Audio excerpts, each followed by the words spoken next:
kalinyahan ng mga manloloko. Kaya makinig kayong mga kala nyo, matitino, mga partner nyo. Una, sabihin, mukha ba akong magkakagusto sa itsurang ganyan? Mukhang paa. Pangalawa, may jowa yung tao. Sabihin niya, may jowa yung tao. Huwag ka nga mag-isip ng masama sa kapwa mo. O diba?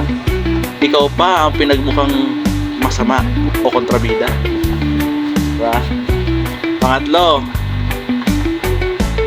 insecure ka ba? Umiral na naman yan, para kang tanga. O diba? Natanga ka pa. Diba? Natanga ka pa talaga.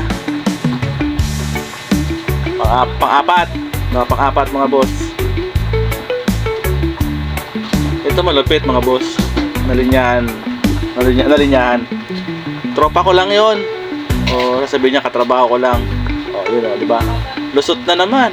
Diba? Lusot na naman. Diba? Panglima mga boss. Diba? Panglima. Tignan mo, makinig, panglima. Pati ba naman privacy ko pinapakialaman mo? O diba?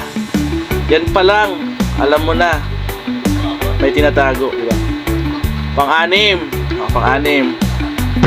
Paniwalaan mo gusto mong paniwalaan. O diba? Lumalabas na malalim na ang relasyon nila kasi wala na siyang pakialam sa mga sinasabi mo.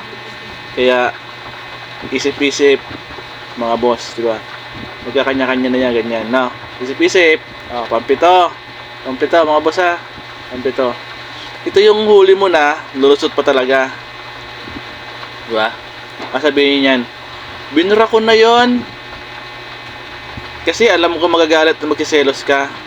Paawa effect, diba? Paawa effect. Kaya mag-isip-isip kayo mga boss, sa mga partner nyo, mga ganyan tao. Huwag na kayo magpakatanga. Iwanan nyo na. Diba?